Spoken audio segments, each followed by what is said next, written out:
বারবার বলছে আহলে হাদিসের জন্য চ্যালেঞ্জ আছে না নাই? এই যে কয়েকদিন আগে দেখলাম আপনাদের বাংলাদেশের একটা নাইট বয়, কে বলেন তো? না, ও অনেক পেছনে, 2020, ওটা 2020-তে চলে গেছে। না, নাইট বয় বুঝেন না, যে রাত্রিবেলা তো কালো চশমা পরে।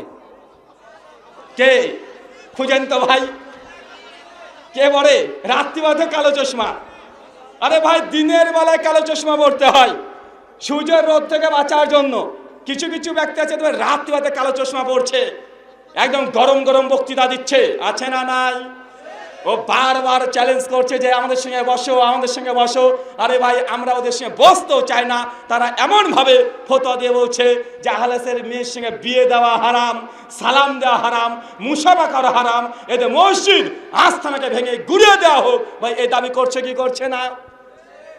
আসলে যারা ঐক্যের স্লোগান দিচ্ছে বাংলাদেশে, যারা বারবার বলছে আহলে হাদিস ঐক্যকে নষ্ট করছে, আমাদের একটাই দাবি, তারা বলছে যে আহলে হাদিস নাকি প্রথম বাংলার জমিনে ঐক্যকে নষ্ট করেছে। এই দাবি যে সম্পূর্ণ মিথ্যা, তার জ্বলন্ত প্রমাণ পৃথিবীতে যেই দিন থেকে আমাদের মাযহাবী ফিরকা তৈরি হয়েছে, সেই দিন থেকে তারা একজন আরেকজনের পেছনে নামাজ পড়া হারাম, তার মেয়ের সঙ্গে বিয়ে দেওয়া হারাম, এই ফতোয়া আছে না নাই? দেওবন্দীরা সেই সময় ফতোয়া দিয়েছে। হুজ্জাতুল বালিগা, শেখ শাহুল্লাহ মুহাদ্দিস দেলবি রাহিমাহুল্লাহ লেখা একটা গ্রন্থ, 1170 হিজরিতে ওফাত। এই বইটার সারা ব্যাখ্যা লিখেছেন সঈদ আহমেদ পালানপুরি। বইয়ের নাম দিয়েছে রহমতুল্লাহি ওয়াসিয়া। দ্বিতীয় খণ্ডে 740 থেকে 745 পৃষ্ঠা পর্যন্ত লিখেছে। লিখে বলছেন দেওবন্দীরা যে বেরলভীদের পেছনে নামাজ পড়া, মেয়ে দেওয়া, এটা সম্পূর্ণ নাজায়েজ, হারাম। কাদের পেছনে ভাই? যারা দেওবন্দি বেরলভীদের পেছনে নামাজ পড়া জায়েজ না, হারাম, এটা কাদের ফতোয়া? দেওবন্দের ফতোয়া। বেরলভীদের ফতোয়া আহমদ রেজা খান বেরলভী, তার একটা বিখ্যাত গ্রন্থ আছে, বইটার নাম হচ্ছে আহকামে শরিয়ত। কি নাম? আহকামে শরিয়ত। বইয়ের 119 নম্বর পৃষ্ঠাতে লিখেছে। এই ফতোয়াগুলো আপনি দেখবেন, যারা আমাদের বারবার বলে আহলে হাদিস এরা ঐক্যকে নষ্ট করছে, এরা ঐক্যকে নষ্ট করছে। ঐক্য নষ্ট হয়েছে কত বছর আগে, তোমরা একবার দেখে নিতে হবে। কেননা আহলে হাদিসকে বারবার এই কথা বলে অপমান করা হয়। প্রশ্ন এসেছে, আহলে হাদিস আর দেওবন্দীদের পেছনে নামাজ পড়া জায়েজ কি জায়েজ না? আজ থেকে 150 বছর আগের ফতোয়া। কাল কত বছর আগেকার? বাংলা সুন্নিদের। কাদের?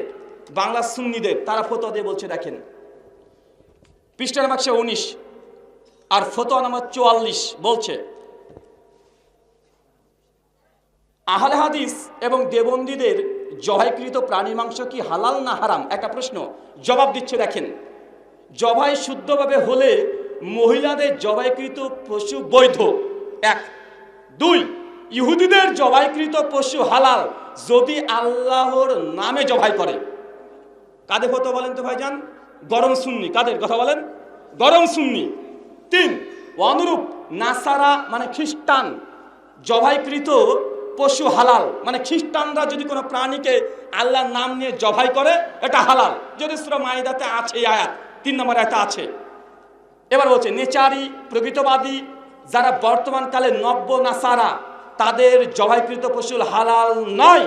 কালেমা পড়ুয়া নেচারি ইসলামের দাবি করলেও তাদের জবাইকৃত পশুর মৃত বিধানের রূপ, যেমন রাফেজি, দেওবন্দি, ওয়াহাবি, গায়ের মুকাল্লিদ, নাসারা, এরা যদি আল্লাহর একবার নয় 100 বার নাম নিয়েও যদি পশু জবাই করে, তাহলে তাদের জবাইকৃত প্রাণী খাওয়া জায়েজ নয়, হারাম। কথা বুঝতে পারলেন না? আহলে হাদিসকে তারা কিভাবে দেখে, কোন চোখে দেখে, এটা বুঝে নেন। বলছে কোনো ইহুদি খ্রিস্টান যদি বিসমিল্লাহ বলে যদি জবাই করে দেয়, আমাদের গরম সুন্নি ওরা বিরিয়ানি করে ওই মাংস খাওয়াটা জায়েজ। একদম মুরগির রোস্ট করে ওই মুরগির মাংস খেয়ে নিবে, এটা জায়েজ। কিন্তু আহলে হাদিসরা যদি একবার নয় 1 লাখ বার যদি বিসমিল্লাহ বলে যদি জবাই করে প্রাণী, তারপরেও আহলে হাদিসদের এই জবাইকৃত প্রাণী মাংস খাওয়া এই গরম সুন্নিদের নিকটে জায়েজ না। কারণ আহলে হাদিসরা কাফের হয়ে গেছে, মুরতাদ হয়ে গেছে। তো ভাই বলেন তো, আমরা আহলে হাদিসরা কোনো সময় কোনো ব্যক্তির উপরে তাকফির করি? কথা বলেন, আমরা তাকফির করি? আরে আমাদেরকে তোমরা 150 বছর আগে কাফের বলে দিয়েছো। তাই আমরা যে ঐক্য নষ্ট করছি এমনটা নয়। এই জন্য আমি 1 বছর আগে বলে দিয়েছি, যারা ঐক্য করে চিল্লাচ্ছ, যারা বলছে আহলে হাদিসরা ঐক্য নষ্ট করে, তোমাদের কাছে 3টে ফতোয়া আমি তলব করেছি।